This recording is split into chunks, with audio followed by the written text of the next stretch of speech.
I've explained several times that while people think they are speaking about Jesus when they speak about the day of the Lord, the Old Testament is not referring to Jesus, but only speaking about Yahweh. And again, I've explained numerous times Yahweh and Jesus are not one and the same. But we continue to put both covenants together to make a cohesive story. They are not. Either you are Jewish, or you are Christian. Yahweh is not Jesus and Jesus was not Yahweh in an earlier incarnation. Let's look at what the Bible actually says about the coming of the Lord and who it is actually speaking about. In the biblical canon, the earliest, direct use of the phrase is in Isaiah 2, "For the day of the Lord of hosts shall be upon every one that is proud and lofty, and upon every one that is lifted up, and he shall be brought low," Isaiah 2:12. This is Old Testament, and this Lord is Yahweh. Another early use of the phrase is in Amos 5:18-20. This phrase was already a standard one, and Amos hearers would take it to mean the day when Yahweh would intervene to put Israel at the head of the nations, irrespective of Israel's faithfulness to him. Yet Amos declares, "Woe to you who long for the day of the Lord." Why do you long for the day of the Lord? That day will be darkness, not light, Amos 5:18 NIV. Do you hear him? The day of the Lord Yahweh will bring darkness, not light. They were taught that because Israel had sinned, God, their God Yahweh, would come in judgment on them. Thus, the day of the Lord is about Yahweh chastening his people, whether it be through the Babylonian invasion of Jerusalem or a locust plague described in Joel 2:1-11. Yet Joel 2:32 holds a promise that on the day of the Lord, everyone who calls on the name of the Lord will be saved.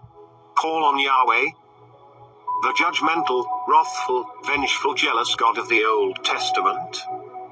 In Zephaniah 1:8, the day of the Lord is equated with the day of the Lord's sacrifice. This has led Christian interpreters to equate it with Jesus' death.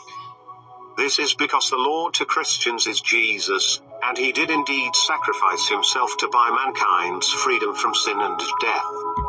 But, do you know where sin and death come from? In my opinion, sin and death come from not following in laws that were set out by Yahweh. The day or coming of the Lord is picked up in the New Testament, when Joel 2:28-32 from the Old Testament is quoted in Acts 2:17-21. The phrase alludes to a judgment for eternal rewards. In 2 Corinthians 1:14 it says, "We are your rejoicing, even as ye also are ours in the day of the Lord Jesus." However, the book of Revelation describes the day of the Lord as an apocalyptic time of God's almighty wrath, which comes upon those who are deemed wicked. John of Patmos knows Yahweh and thinks Jesus will also be vengeful. In fact, I believe he too thinks Jesus is Yahweh incarnate.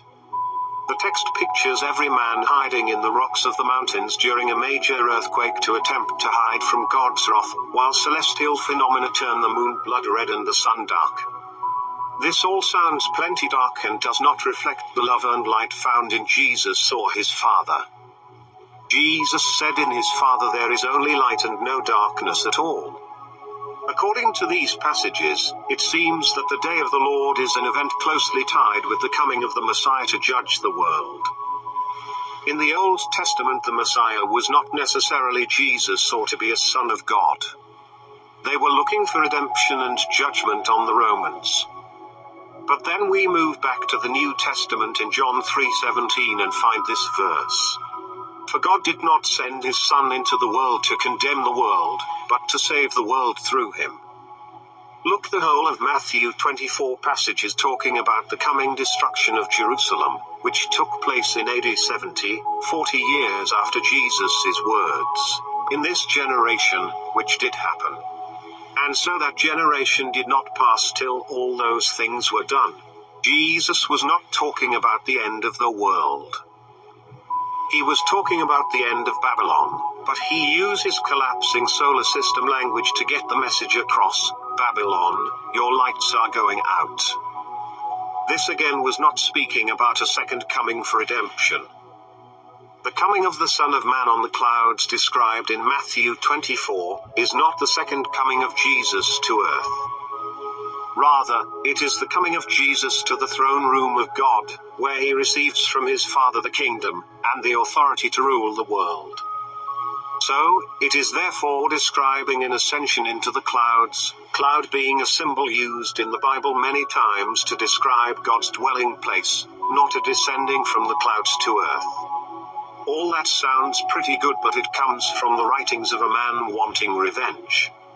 But then the throne room reference comes from the book of Revelation, and I personally can't find Jesus in that book.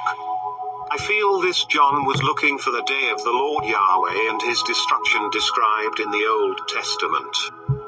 Redemption thus then means revenge, which is not a characteristic of the Jesus we know. So, is Jesus coming to condemn and judge at the end of days? I don't think so, or at least he can't pin it down to a specific time. Jesus said no one knows when that day will come. Only the Father knows that day. However, Jesus did say be ready, be dressed for service and keep your lamps full. Now I bring all this up to remind you to always rightly divide the words of God. The Old Testament is about the God of Israel, Yahweh. However, the Son of God from the New Testament brings an entirely different understanding concerning his Father, when he says, "You belong to your father, the devil, and you want to carry out your father's desires. He was a murderer from the beginning, not holding to the truth, for there is no truth in him. When he lies, he speaks his native language, for he is a liar and the father of lies." He's speaking about Israel's father Yahweh. And I'm saying again what Amos declared. Woe to you who long for the day of the Lord. Why do you long for the day of the Lord?